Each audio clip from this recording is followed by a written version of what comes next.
Welcome back to the Purpose Babe Show. We have got a new name.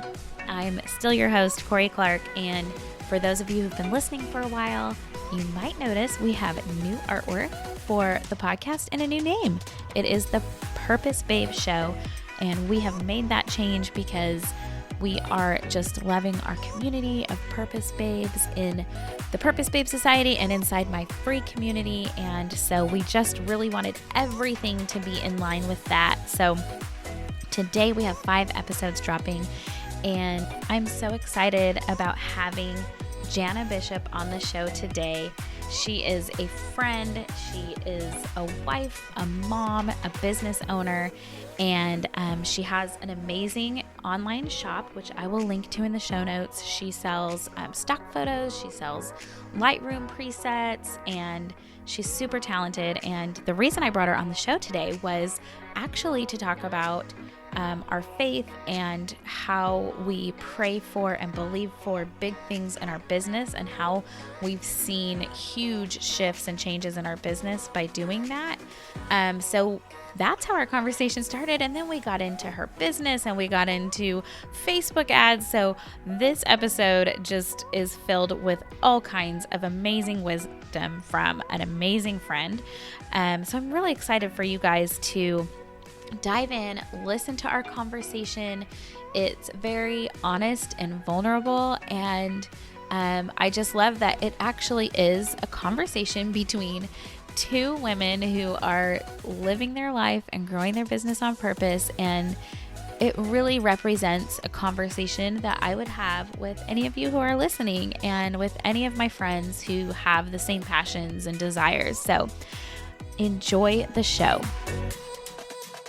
Thanks so much for coming on the show today, Jana. I'm so excited to have you. Why don't you start off by just kind of introducing yourself, let my listeners know who you are, a little bit about you and what you do. Absolutely. Well, thank you, Corie, for having me on. This is so fun. So my name's Jana. I live in Texas, but I was in Southern California for several years, and that's how Corie and I know each other. My business is kind of 2 parts. So I have my Lightroom presets that I created to help people edit on their phone or edit at home. And then I also have stock photos, and that's what I originally started with, was stock photos. And then people wanted to be able to edit their own pictures and kind of match up with the stock photos they were buying. And that's how the Lightroom presets came about. So that's really what I do all day, every day, is help people with presets, create presets, work on editing. And it's a lot of fun. I love that you do it, because I use your presets and I love them. So I'm very thankful. And I love that you are so helpful in teaching people like me, like how to use them, and how to adjust them if I need to. So I really think that's why I personally think your presets and like the brand you've created stands out, from others that are out there on the market. Oh, thanks. I love Lightroom, and I've used it from day one, and I've been a photographer for over 10 years, and it was my go-to in the very beginning, and I just love it. I used to tell people I even did my taxes in Lightroom, because I would name each photo shoot and list out what I used in it, and that at the end of the year, I could calculate how much my props cost for. Oh, that is amazing. I use Lightroom above and beyond what it was ever intended to do. That is amazing. I love it. And then, so how long, when did you start? Because you have a membership, like you said, you have kind of 2 different. And so, when did you really start seeing a shift in your business? As far as because I know you saw a lot of growth over the last couple of years. So what was it, do you think, that really created that shift? That is such a good question. I think for me, my stock photo business, I always told people it was just kind of a happy accident. I love taking photos, and I saw a need, and I just immediately wanted to take photos to help people with Instagram, and it just kind of took off. And that was right in the beginning when people were just using Instagram for their business. And so I had a lot of fun with it. And every time I turned around, I would be amazed, like, oh my gosh, I can't believe I get paid to do this. This is so fun. But I never really intentionally set out to have that type of business. And so for me, when it started to really grow and things started to change was when I stopped just kind of going with the flow, and I really started becoming intentional with what do I want to do in quarter one? What do I want to do in quarter two? And starting to think bigger, and even asking God, like, would you bless my business? Would you give me ideas and help me solve problems for people? And I think that's when I saw the most growth, was because I was intentional and I was asking. I love that so much. And that was one thing I really wanted to talk to you or to talk about with you today, was that, like, how you have, let God into your business and how bold you've been. Because I do think that that is, like, I feel like that's key in my business as well. So can you go a little bit deeper into that about, like, any specifics that you actually like, were you specific in the things you were asking for and then seeing those things come to fruition? Like, what did that look like for you, even just on a daily basis? Oh yeah. So in the beginning, I was kind of like crazy with my request. I had a friend that invited me to go to Tony Robbins with her, and I loved it. It was such a phenomenal experience. And Tony Robbins is all about the big ask. Like, what can you ask for? Just put it out there, like let your mind begin to think that the impossible can be possible. And so after one of the conferences one night, my friend asked me, she was like, well, if you could ask for any amount of money to come into your business, what would be your income goal? And it was really low. My number was really low. And she was like, that would be your big ask? Like, just thinking about business, not anything else. Like, that would be it. And I don't think I'd ever really thought it was okay to ask for more.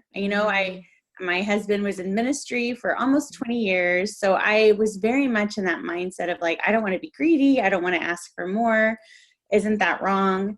And I had to work on my mind quite a bit before I saw anything happen in my business. And that, I think, was the biggest shift for me, where I started to just dig deep and begin to ask God, would you bless my business? Would you give me ideas? And from that, like, I saw how I started to be able to help people, and how things changed for me, where it wasn't just a fun little business anymore. It actually had a lot more purpose behind it. And so I really think the biggest shifting point or turning point for me was when I allowed myself to dream big and ask big. And then from there, everything just kind of snowballed. I love that so much. So, and now what do you think? Because you said you had to work on your mind a lot. And I totally get that, because I think a lot of times as Christians, we're taught different things, or maybe we just have different beliefs because of, our own misinterpretations as well. Maybe it has nothing to do with the way we were taught, but the way we interpret, the Bible, and like what money means and what wealth means and that kind of stuff. So I totally get that. And, it's kind of funny because I see it, I see it's so popular right now to, like, oh, I'm going to manifest something into my life and I'm going to speak it into existence and stuff. But, like, it's all these things that, like, the Bible already tells us that we, like, can do through God. And so, and I feel like I kind of saw, like, what the secular world was doing and started, like, applying it just to my spiritual life, and, like, reminding myself that, like, God's already made these promises to me. Like, I don't need to talk to the universe or something like that. I can actually tap into something that I already have available to me. But it is like a mindset thing. So what are some things, like, that you feel like helped you shift your mindset? Man, that is such a great question. The biggest thing for me was to start reading, start listening to podcasts, start talking to other people that were kind of in the same place that I was. They had a strong faith foundation, but they also knew that where they were at could expand and could grow. And so much of what we create in our own lives, we have a lot of control over, but we'll turn around and if something doesn't go good, we'll blame it on God. When in fact, like we had a lot of control in that situation, to kind of begin creating the life or the outcome that we want. And the whole time having an active relationship with God and following his lead. And I think that that's where things get skewed. And that's where I had to kind of figure things out for a little bit first, was to understand that I am in constant relationship with God. And I'm not going to go off track because I'm in relationship with him. And so being able to ask for things and take guidance from God during my prayer time or anytime, God can speak anytime. That for me was a big turning point to not feel, I guess, guilty to want to grow and expand and see big things happen. Whereas before I felt like I just kind of wanted to live this small little life because then I wouldn't be judged or I wouldn't ruffle any feathers or, there's so many layers to this. I feel like it's so hard to have like one answer. I know. But yeah, Well, I definitely think that. yeah. And I think like that kind of goes back to you're in relationship with God. So it really is, it's different for everybody. It's a different journey because it is actually such a personal journey. Like I don't even feel like you could be like, okay, step one, like do Right. this, step two, I mean, it's really just about praying and having that relationship and then being bold enough to ask for big things, and then how did you, when you started really being bold with your prayers and maybe I'm assuming wrong, but I'm assuming that there are some that like didn't happen or that you didn't you maybe haven't seen God bring those things to life yet. So how do you find that, like how do you, I don't know how to phrase this, like how do you feel settled in, like there are some things that you've seen come to life and maybe there's things that you're still waiting on, like where do you find that balance in like the waiting? And to find that balance in the waiting, I definitely go back to looking at what God's already done in the past. And so I'll do this with my husband. I've even done this with my little boy. Whenever there's something in our life that we're asking God for, we'll sit down and we'll write it in the middle of the sheet of paper and draw a circle around it. And that, when you had me do the Bible study with you, draw the circle, I was like, we do this. But it was so cool. But so we'll write it in the middle of the sheet of paper, draw a circle around it. This is the big thing that we would be asking God for, or that we're trusting God for.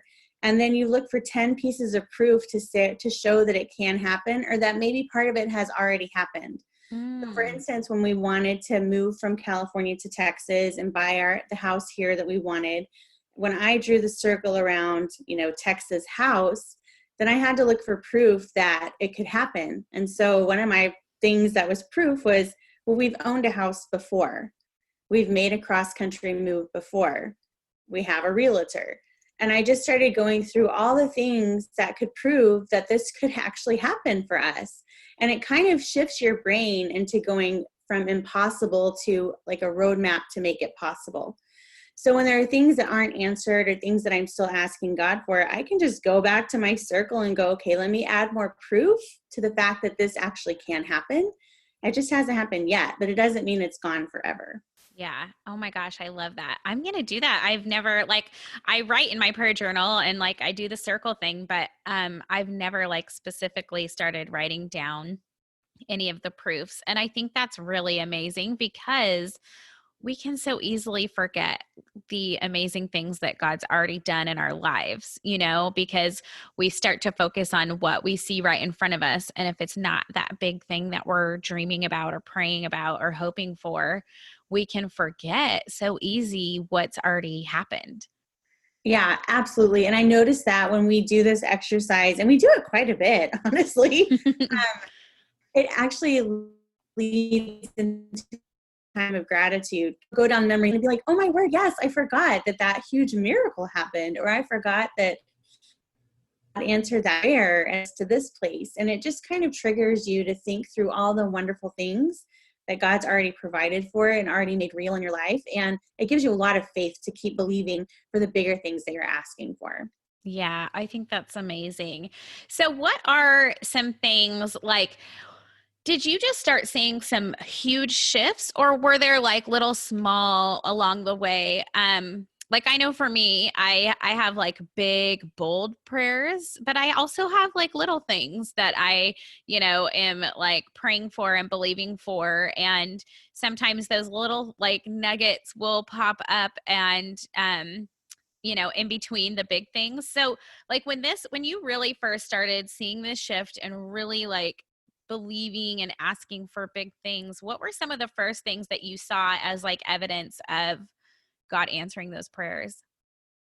It's kind of crazy because I feel like I saw him close doors first, and that was a little bit scary. And because I had my stock photo business and I had this big dream to do a huge membership that was monthly, and I had all my goals lined out, and I did my launch and it totally flopped.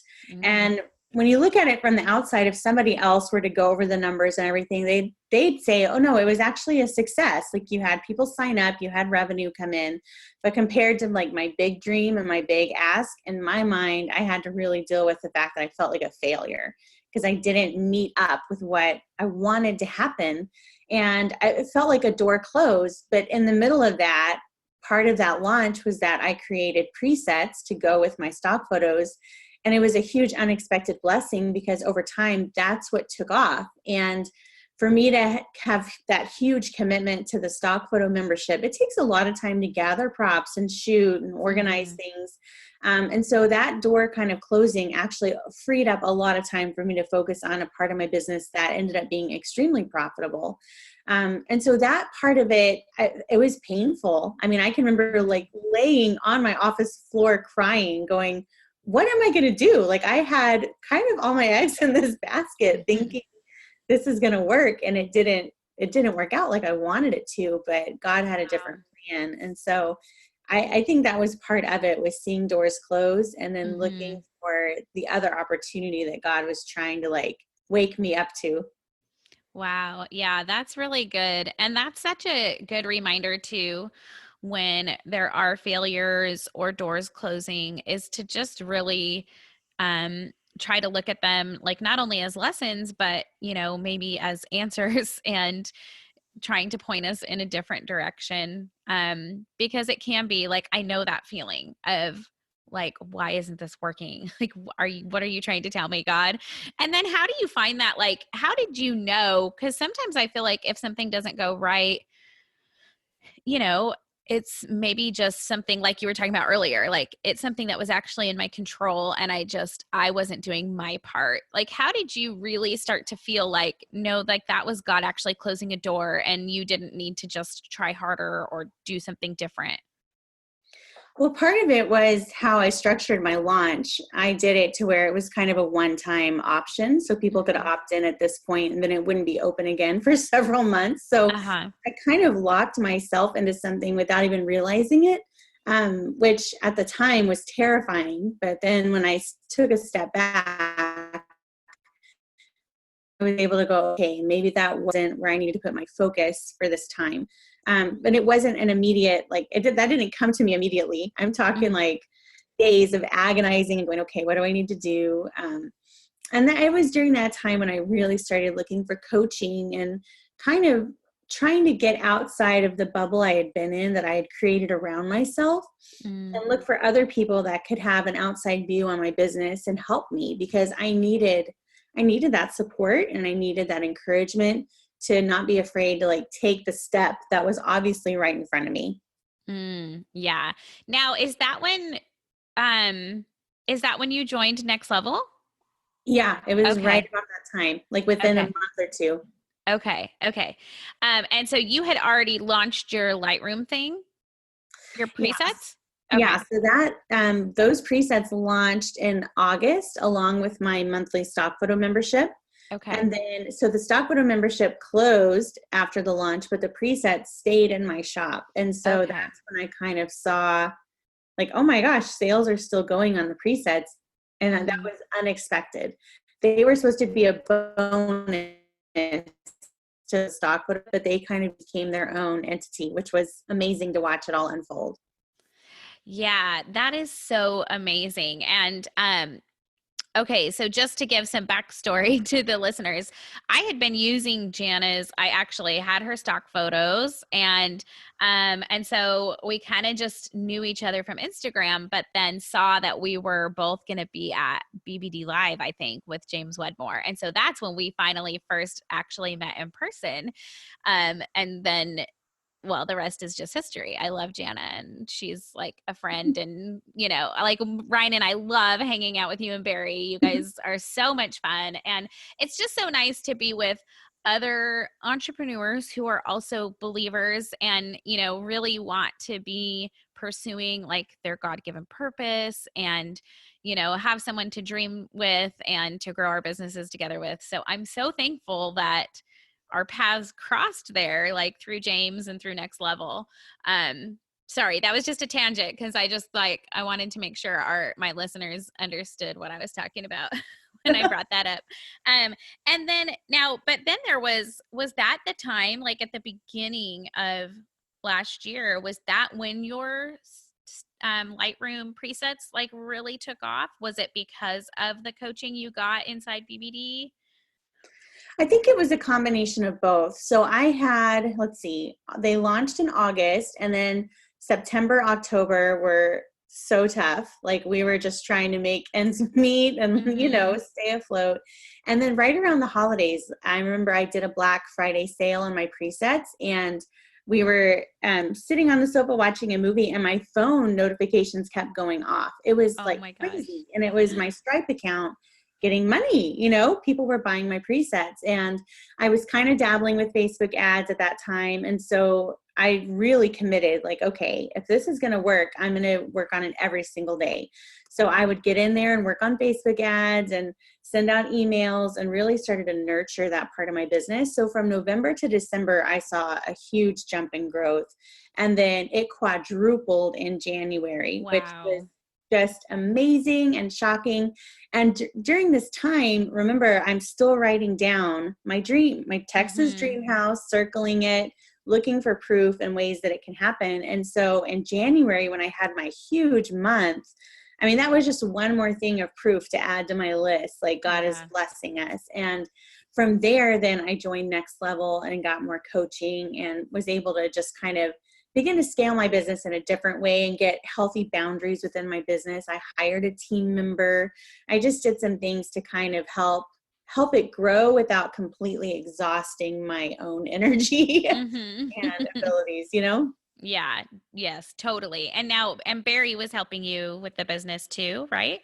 Helping me. We were actually, so he retired from the ministry and we were homeschooling Rowan, our son. So he was kind of just helping like with that aspect of our life. And I mean, we knew we were going to move. So we're like packing up stuff months in advance. So he was kind of, he's my backbone as far as like if I have a rough day, we talk about it. If I'm bouncing around new ideas for a product, he can put a lot of energy behind it. But I didn't want to have him mixed in with customer support or the finances because then I felt like I would never get a break from it. You know, like he would have a question or, you know, it would end up being the topic of conversation and I wanted that clean break. So he helped with the emotional support, but as far as having to be in, log in, do anything like that, he wasn't a part of that part. Okay. And still isn't, or does he do more with the business now? He doesn't, no. Okay. Okay. That's crazy. For some reason, I thought he was like kind of did like, cause Ryan kind of does almost like he's like my manager, you know, he does do customer service stuff. And he's like, especially now with the event that we're going to have, he's doing a lot of that like project management type stuff. So, yeah, for some reason I thought Barry was doing that. So that's kind of nice because exactly what you said is like what happens with me and Ryan. And especially as the more and more he learns, there is a lot of questions and interruptions, and it's fine because I 100% appreciate his help. Like I need it. But it is true. Like everything that you said you didn't want to happen is what happens. It's true. And we bounced around with the idea, like, okay, should he take on more of that role? But I was like, I just don't think we just don't work well together. And we've tried it in the past to work together, and that's not our strength. We can do fun projects together. Like if we're going to make over a room in the house, we got it. We are the team for that. But as far as business stuff or just kind of the monotony of the day to day, we just kind of drive each other crazy. So we made that boundary, and I'm happy that we did. That's good. That's good. It's so important to figure that out too, because some people just, yeah, they don't work good together. And it could be, you don't want it to be harmful to your relationship just to try to like, bring on your spouse as a business partner. And that's, yeah, Ryan and I do work really well together. There's things that like I get frustrated very easy. It's totally me. I don't have a lot of patience. And so we've had to work through a lot of that stuff, but I feel like we've found our groove. But it's been a while, it's taken a long time. But okay, so you said you hired a team member though, right? Yes. Yeah. Do you feel like that helped you grow as a business owner too, because it freed up your time to be more creating content and kind of doing Oh, the yeah. most important parts? Yeah. Absolutely. Because for me, my product is so much a part of my heart. Mm-hmm.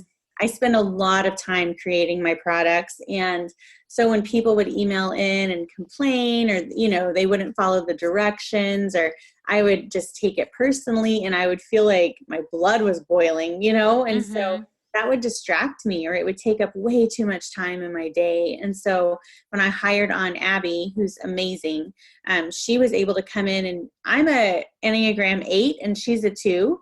So Okay. like she is compassionate and loving and patient. And so she can answer the same type of request, like whereas I do it once and I'm done. I don't ever want to answer an email again about a topic, Yeah. so we really complement each other. So that freed me up to begin like focusing more of my time on Facebook ads, focusing on creating more presets and marketing, and getting my name out there, because I knew that as much business as I brought in, she could take care of it all on the back end, which was really freeing to me. And it did a lot for my mind too, because I Mm-hmm. felt at peace. Like we can handle this, Yeah. she's going to take care of it. Oh, that's amazing. That is so amazing. So now, okay, your Facebook ads, like obviously I'm not going to ask you to give us a tutorial because I know they're intense and insane. But like for somebody, like you were, when you started out, or maybe you still do, you were kind of like testing it and doing it on your own, right? Yeah, And do you still do them all yourself? I do. Yeah. 100%. That's amazing. So, like, if you could give like a couple of tips to someone who's starting out with Facebook ads, they want to like dabble in it. Like, what do you think were a couple of things that really helped you start to get some traction and see like successful ads? Oh, yeah. My first and biggest piece of advice is just start. So Mm-hmm. if you're a little bit afraid of it, which most people are because it's intimidating, and the back end of the Facebook Ads Manager looks like a really complicated Excel spreadsheet, which is not my jam. I want to work on Photoshop on a Mac. You know what I Mm-hmm. mean? Yeah. Creative. That was hard for me to dive into, but just start. So the first thing would be to get your Facebook pixel, and then find out where you need to put it on your website so you can begin tracking data. And if you can do that today, you're going to be light years ahead, and you're going to be so thankful that you did it. So there's tons of tutorials online. So let's say you use Shopify. Just Google Shopify Facebook pixel, and then find out where you need to put your pixel in Shopify, and just start with that. And then the next step would be to find out what type of audience you want to target. And a lot of people get hung up on this too, because they're like, I don't know. I don't know the age group, or I don't know the demographic. And so if you're on Instagram, you can find out your age group immediately by going to your insights and just looking to see the age group that's interacting with your Instagram the most. And that's going to give you a really good idea of the age group that you need to target with your ads. So for instance, mine's 25 to 44. I don't spend really any money trying to target 18-year-olds, and I don't spend any money trying to target 60-year-olds. Mm-hmm. So once you start to fine tune those things and you have a little bit of understanding behind your client or your potential customer, then you can begin to build out some really simple ads to help reach those people. And so that part of it is kind of crazy, but I do Facebook ads coaching. So anytime I take on a new client or I meet with someone, I'm always surprised that nobody has their pixel in place. And that easiest thing, but it is also the biggest hurdle. So do yourself a favor, get your Facebook pixel today, put it on your website, cry about it, get frustrated about it, want to throw your laptop through the window about it, but get it done. And then you'll be in such a clear-minded, ready place to create ads to draw people to your product. Yeah, I absolutely agree. And that's what I tell like the girls inside my membership, I'm just like, just get your pixel on your site. Even if you're not going to do ads for like another 6 months, just get it on your site so that Facebook is gathering all that data of who's visiting your site and building an audience for you, like behind the scenes that that you don't even know is happening. And it's so important because it does take a little bit of time for like to build that audience, and to see who's coming and how, so I just always say, like, if you don't do anything else, just get the pixel on your site. Absolutely. Get that pixel. And then also if you have a really good email provider like ConvertKit, MailChimp, pull your CSV file of all of your subscribers and pop that on into Facebook. There's tons of tutorials on that too. But basically Facebook can take that audience and begin to create a lookalike audience. And all these things take time though. So if you can just get that done this week and let it sit, the next week when you go to do something, you'll be so happy that you took the time to do that, and you'll already have things in place that will just make it a lot easier down the road. Yeah, exactly. I love that. That's great advice. I didn't know that you do ads coaching. That's amazing. I started it, Mary, and it was going really well. And then we had, the coronavirus right in the middle of it. And I was so nervous, like, here I am, like, coaching on Facebook ads. Is it going to work? Is it not going to work? And there's been so much success. So that's awesome. You can have success in your business with Facebook ads, even in the middle of a worldwide pandemic. Yes. So I think that'll be my tagline moving forward. Yes, I know. Now, I did want to touch on that, and especially just because, it does look like a lot of us are going to still be affected by this for a while. And because I have seen, it was like at first everybody was scared to sell. I don't want to I don't want to step on any toes, and people are out of jobs. But the truth of the matter is there are people that do still have jobs. They have, their husband's making lots of money and they are still wanting to start their business. Like, there are plenty of people who are still running a business or trying to build momentum right now. And so I feel like it's for my business I have kind of two businesses, and especially the business side and the coaching side has been like still doing great and gaining momentum. And so is that, do you feel like, have you seen any sort of shift in like your presets? Because now you said like the Facebook coaching and the ads coaching like is doing really well. Did you see any sort of drop in your presets? I did at first, especially when they just issued the stay in place, stay home order. I did notice that, but then I also noticed the next like 3 or 4 days afterwards, I saw a huge jump in it.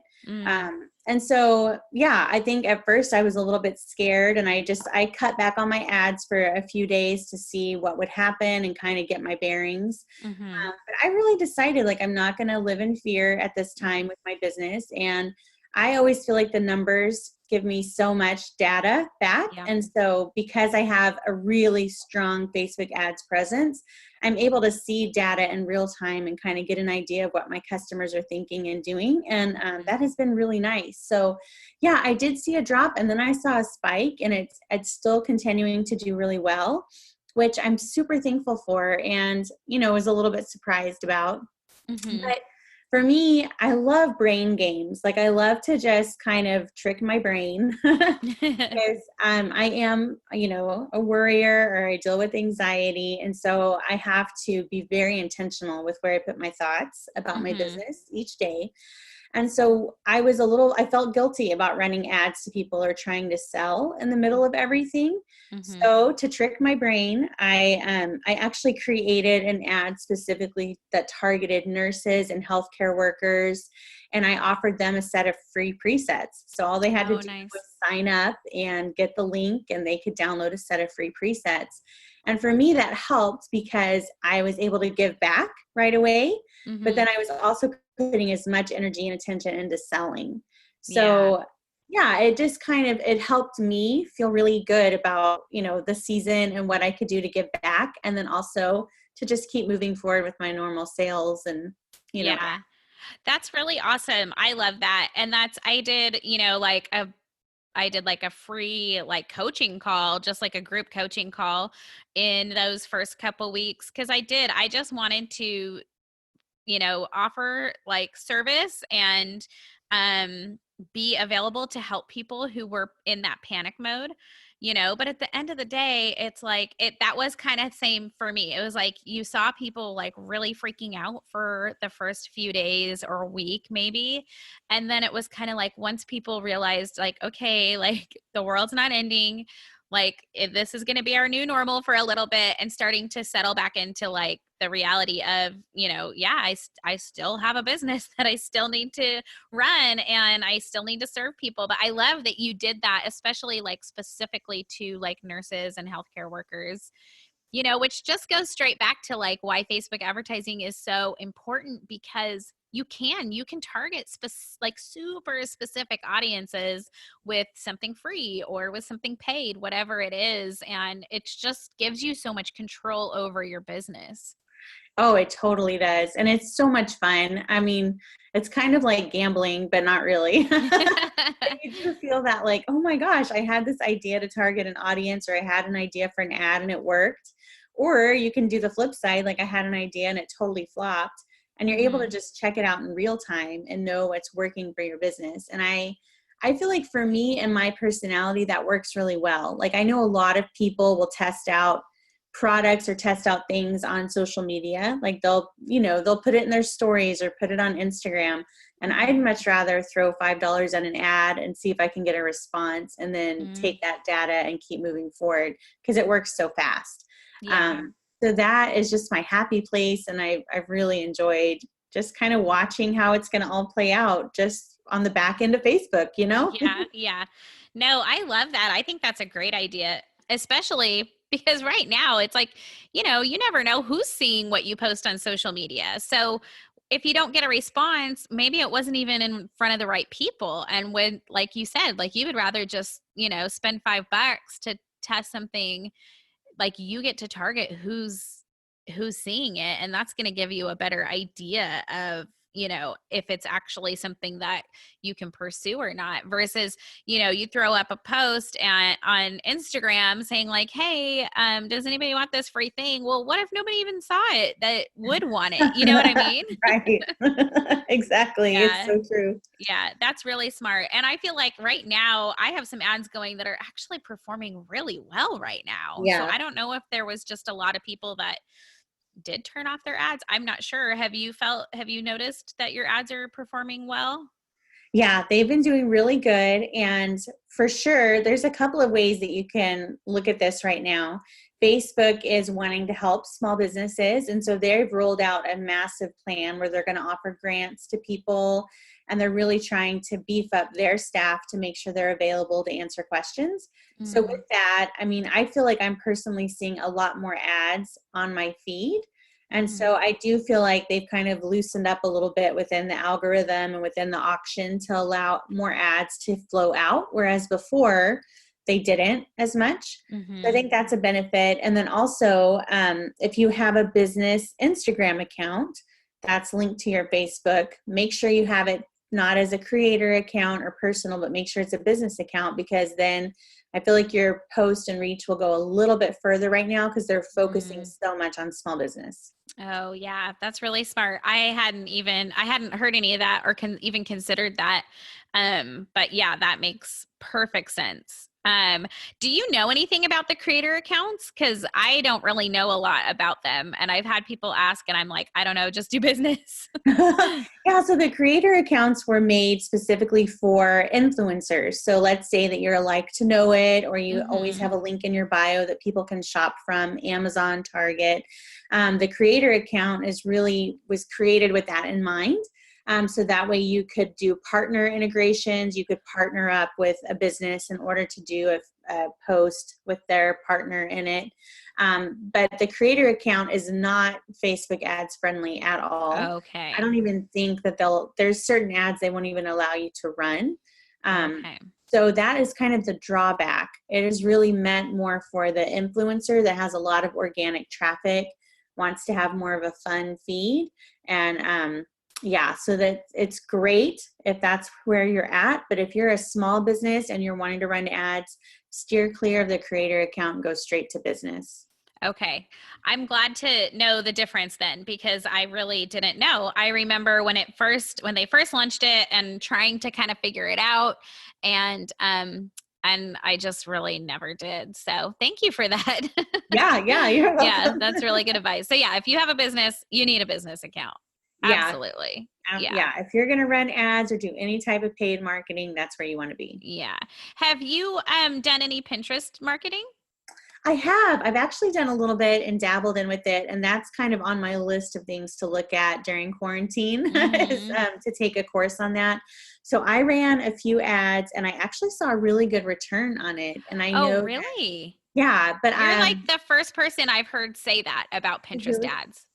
Now, but it wasn't scalable at the time, and it wasn't consistent. It was Okay. kind of like I dropped into Pinterest and saw some great return for a couple of days, and then it kind of mellowed out. Okay. So I don't quite know the strategy yet for Pinterest, but I Mhm. found a course that I think I'm going to buy and take, and hopefully get some more insight on that.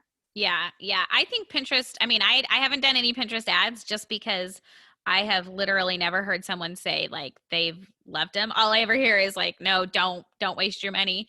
But I do definitely use Pinterest just like for traffic and list growth and that kind of stuff. And it does very well. I love it. And I think a lot of people are missing out on traffic and growth and sales by not actually like making it a part of their marketing plan. Yeah, absolutely. I can totally see that. And that I would love to make Pinterest a little more, I don't know, of a focus, I guess, Yeah. this year to see Yeah. that happen. Yeah. I it was a big part of my business for a long time and then I kind of just like let it go when I switched my whole site over to Kajabi.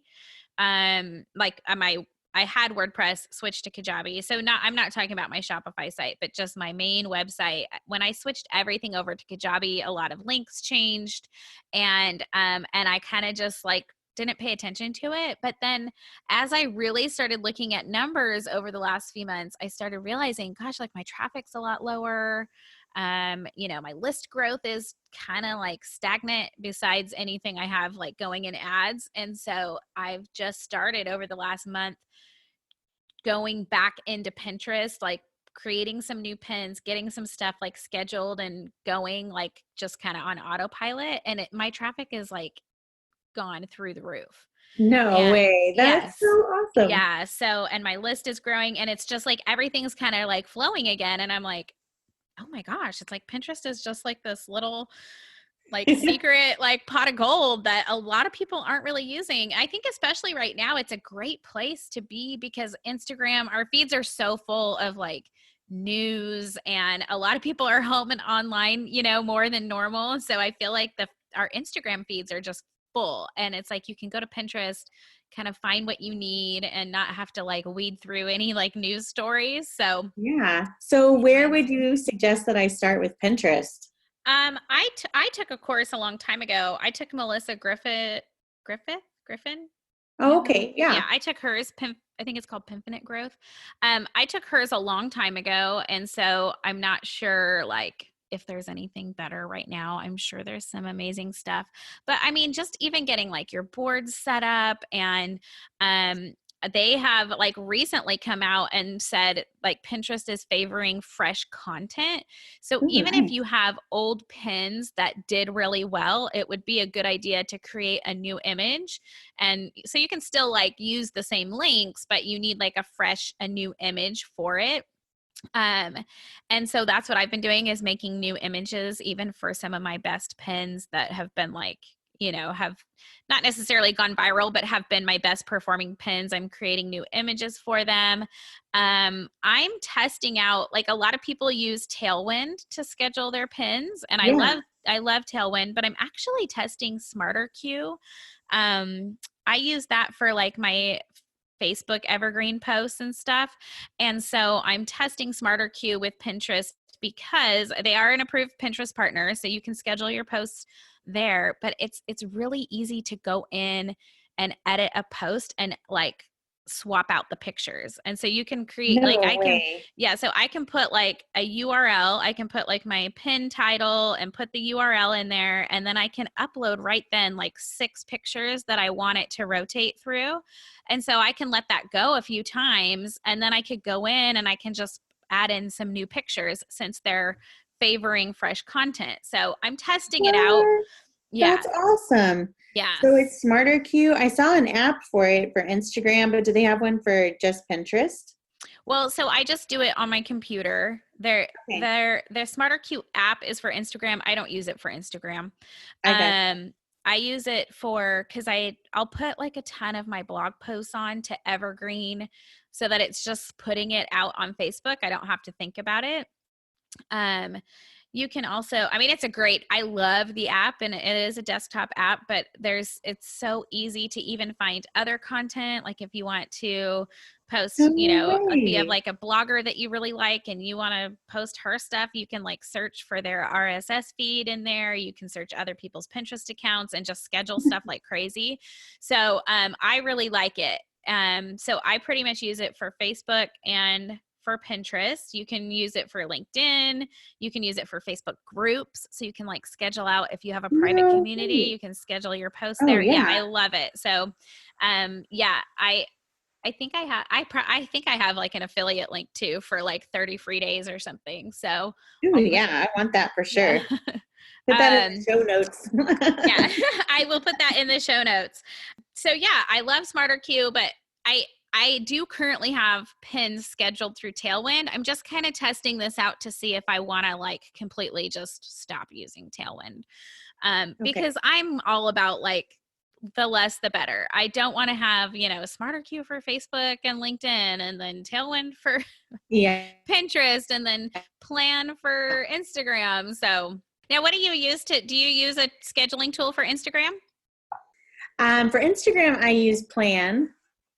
Okay. And then I did use Tailwind for a while for Pinterest, but I actually had someone that was hired out just to handle my Pinterest account, but Mm-hmm. I didn't see a huge return on it. So I kind of stopped. So I think, Okay. like anything, I just need to get in and do it myself and get an understanding of it and then kind of hire it out from there. Yeah. Yeah, definitely. Yeah. That's awesome. Um, Well, thank you so much for all your Facebook ads tips. I might have to hire you to be my coach.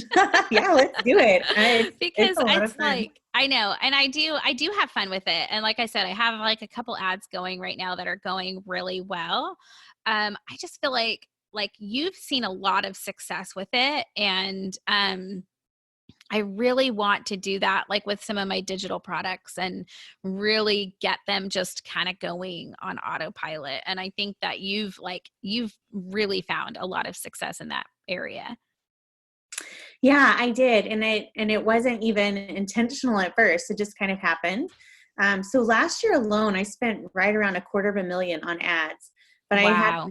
return on that. So it Yeah. wasn't like I just had that money in the back of my pocket to spend. Yeah. I started spending money on Facebook ads when we were like, do we have top ramen for dinner or do we have, spaghetti? So I would just give myself a few bucks a day to throw at it. And then over time, I saw a profit, and then you just start putting more money into it. My main piece of advice is like, make sure your ads are cash flow positive. Like you should not Hmm. be going into debt over Facebook ads. You Hmm. should not be spending out more money than you're bringing in. there has to be a reward on the risk that you're taking, or it's just a risk. Yeah, exactly. So when you first started, were your ads conversions set for purchases, or were you just trying to get traffic? Like, how did you start really seeing that return if you were only doing a few dollars a day? So I set it as a conversion ad, but I did initiate checkout. And the reason Okay. I did that is because Facebook wants to see 50 conversions within the Hmm. first week in order to know if your ad is doing well and to rank you in the algorithm or where you're going to show up in the auction.